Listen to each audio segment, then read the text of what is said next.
Se dice que Dice, es bueno, pero que la sociedad... ¿cómo es su nombre?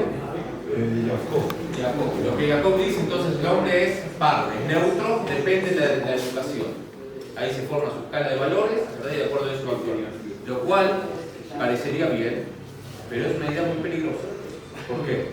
¿Por qué es peligrosa? Porque de acuerdo a esa visión, entonces le quitamos, por ejemplo, culpa a no sé, una persona que nace en un régimen terrorista, al cual se le inculca desde niño ciertos valores, o incluso al nazismo. Al fin y al cabo, la sociedad lo ve así, la educación, las figuras de autoridad que uno recibe en la vida son este ejemplo, entonces sigue el ejemplo. Ahora, la pregunta es si hay una naturaleza, vamos a decir, de valores que están intrínsecos en la persona o no. Bueno, ¿piensa que sí? Un personaje de todo y se como a medida que va pasando la persona por esencia, o sea, lo que acabó de crear es como por esencia lo es. No quiero divagar demasiado, ¿está bien? Pero es una gran pregunta. O sea, cuando la persona quiere leer, dice, el matar o matar a ciertos sujetos está bien. La pregunta es, cuando él hace el acto, ¿él siente algo dentro o no? ¿Hay una voz interna o no? ¿Hay algo en la persona o viene como una tabula rasa, como una tabla lisa, que ahí se escribe? ¿Sabéis la escala de valores? ¿O hay unos valores internos en el ser humano por el hecho de ser humano? Pero ya divagamos demasiado, vamos a entrar un poco, ya que estamos, ¿no? Está la pregunta, Sócrates le pregunta sobre con respecto al valor del bien y el mal. Si el valor del bien y el mal es algo humano o es algo divino. Le preguntan, ¿el bien es bien porque los dioses lo quieren o porque los dioses, digamos, suena más judío, o porque Dios lo quiere, es bien? Es decir, por ejemplo, una mitzvah es algo bueno por el hecho de que Dios lo quiere, o por el hecho de que es mitzvah, es que Dios lo quiere. Es decir, el bien existe en relación desconectada de Dios, o es la voluntad de Dios por definición. Pero bueno, cuando comenzó la época del liberalismo en el mundo, en el cual se empezó a separar lo que es el Estado de la religión, entonces los filósofos, Hobbes, John Locke y demás empezaron a hablar sobre cuál es la naturaleza humana. ¿Por qué? Porque si decimos que el hombre es malo por definición, como por ejemplo Thomas Hobbes decía, ¿está bien?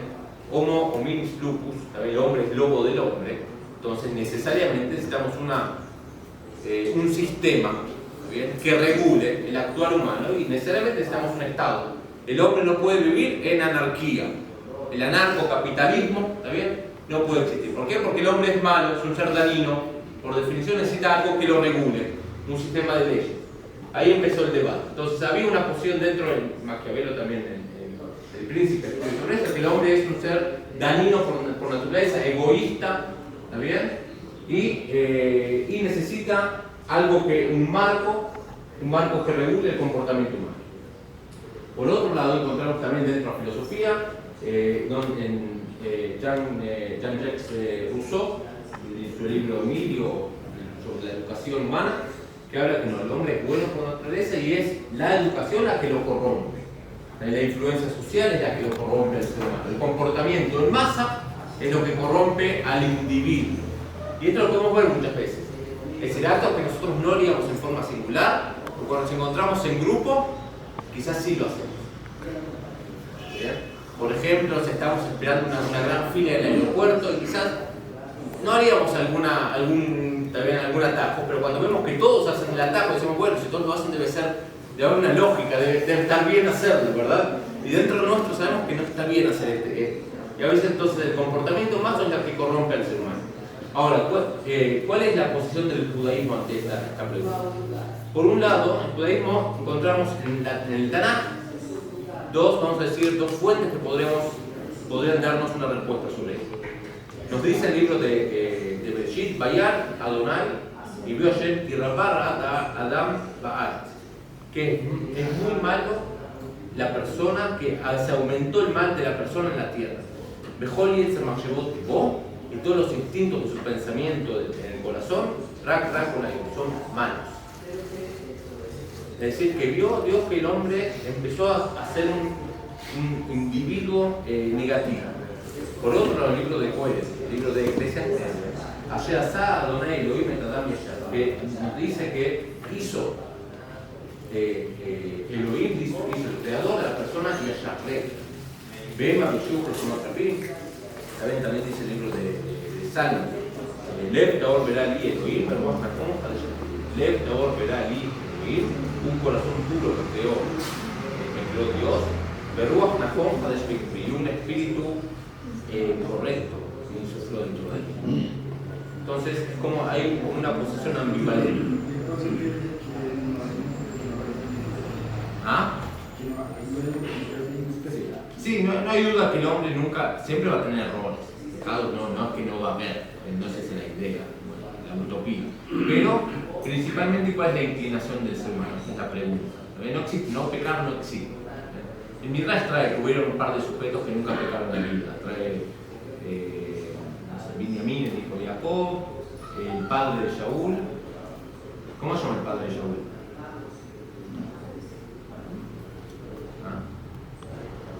No pecó en la vida. Kish. Ahora, no pecó en la vida, pero nadie lo conoce. Imagínense, llega al cielo, lo reciben con fanfarrias y demás, pero pregunto a una sinagoga, gente ortodoxa, nadie lo conoce. Les hablo de David Amelech, por ejemplo, y hizo lo que hizo, ¿está bien? Encontró a una mujer, le dijo ahí, perfecto, fíjate que el esposo tenga algún accidente, ¿está bien? Pecó, erró, ¿está bien? Hizo guerra, fue poeta, vivió una vida. El equivocarse es parte de la vida. ¿Bien? Entonces no hay peor a veces pecado, ¿está bien? Que no vivir la vida por miedo al pecado. Eso es peor que el pecado. Pecar es humano. ¿Ah? Dicen que El pecar pecar es un hecho de la vida, no es una aspiración, no es el ideal. No es el ideal. Pero el pecar, incluso el Talmud trae mejor traje jadeo, en todos tus caminos lo conocerás, incluso en tus pecados. Dice el Talmud, Gedolá habla Lishma y otro mi mitzvah llena Lishma. Dice, es mejor un pecado de Shem Shamayim en nombre del cielo con buenas intenciones que una mitzvah que es con malas intenciones. Es algo muy extremo. En ciertos rubros en la Hasidut se abundó mucho esta idea. ¿Qué es el pecado Lishma? El pecado con buenas intenciones. Sí. Una pregunta, en la Hasidut habla mucho y tiene un hecho y por ende tiene estado de algo puro. ¿Cómo se mira eso dentro del ámbito del judaísmo? De que siempre se debe pensar bien y mirar bien que la persona dentro de sí es buena y que solo tiene un titum jalef como una estupidez en su corazón y que con la teshuva, lo que usted nos está explicando, vuelve. ¿O usted cree que sí está en una fechilogía ahí, pero la persona es mala porque es mala y no hay posibilidad de que esa persona haga teshuva? Sí, en el judaísmo, no en el hasidismo, en el judaísmo, ¿bien? Recordad, el hasidismo es parte del judaísmo. ¿Bien? Se habla que hay un componente divino en el ser humano. ¿Bien? El Nishmat Chaim, hay una imagen divina, el célebre, esa imagen y semejanza de vida. ¿Qué es exactamente ese compuesto? Bueno, ahí hay distintas opiniones, si es el intelecto humano, si es el río, qué es ese compuesto del ser humano, también es el alma de la persona. Pero volviendo, entonces, y creo que voy a responder con el Tanaj es ambivalente. Por un lado nos habla de que el hombre tiene malas inclinaciones, pero por otro que Dios lo creó puro. ¿Bien? Y podemos decir hay dos fuerzas en el hombre. ¿Bien? Fuerza de construcción y fuerza de destrucción. ¿Bien? Freud, que era judío de hecho en esa época, el padre del psicoanálisis, hablaba de esto. Hay dos fuerzas en el ser humano. Fuerzas que buscan destrucción, como uno dice, pero espera, ¿por qué la persona no quiere destruir? Sí.